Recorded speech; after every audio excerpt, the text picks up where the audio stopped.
আসসালামু আলাইকুম বন্ধুরা, আশা করি আপনারা সবাই ভালো আছেন। আমিও ভালো আছি আলহামদুলিল্লাহ। আজকে আবার নতুন একটা ভিডিও নিয়ে আপনাদের কাছে চলে আসলাম। আমি আজকে কচুরলতি দিয়ে চিংড়ি মাছ রান্না করব।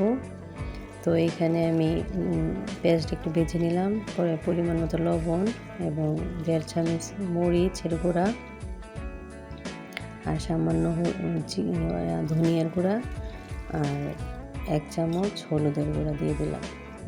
তো এখানে আমি মশলাটা ভালো করে কষিয়ে নেব, যেন মশলা থেকে কাঁচা গন্ধটা না থাকে, চলে যায়। এই জন্য মশলাটা আমি একটু কষিয়ে নেওয়ার পর আমি এখানে চিংড়ি মাছগুলো দিয়ে দেব।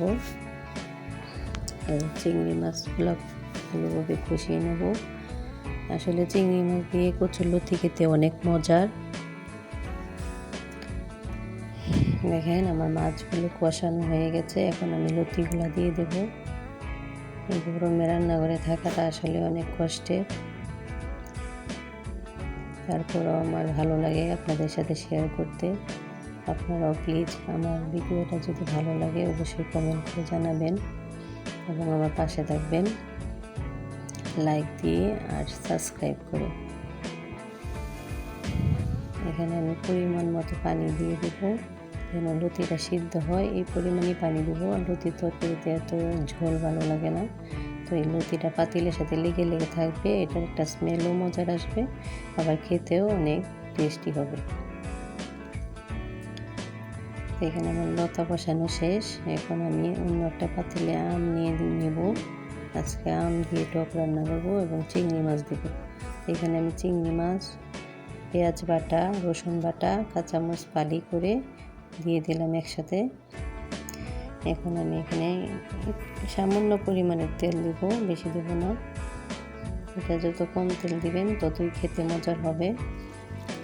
তো আমি এখানে মরিচ দিয়ে দিলাম 2 চামচ, আর দিয়ে দেবো হলুদের গুঁড়া 1 চামচ। আর ধনিয়া তেমন আমি বেশি খাই না, ধনিয়াও কম দেবো। আর পরিমাণ মতো লবণ দিয়ে দেবো।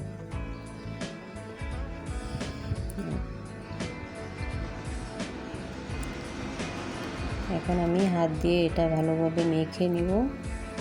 এটা এভাবে মেখে নেবেন, তখন দেখবেন খেতে সেই রকম হবে। এখন আমি এখানে পরিমাণ মতো পানি দিয়ে দেবো। এটা ডালের মতো একটু বেশি ঝোল হয়, গরমে এটা খেতেও অনেক ভালো লাগে। আমি 2 চুলায় 2টা বসিয়ে দিলাম, একদিক দিয়ে টক আর একদিক দিয়ে কচুরলতি।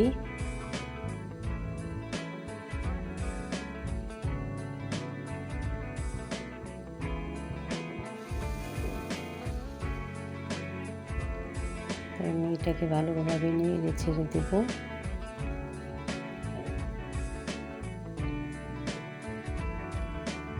একদিকে টক জাল উঠে গেছে।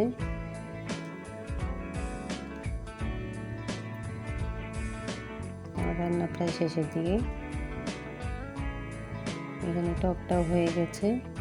এখন আমি টকের চুলাটা বন্ধ করে দেব।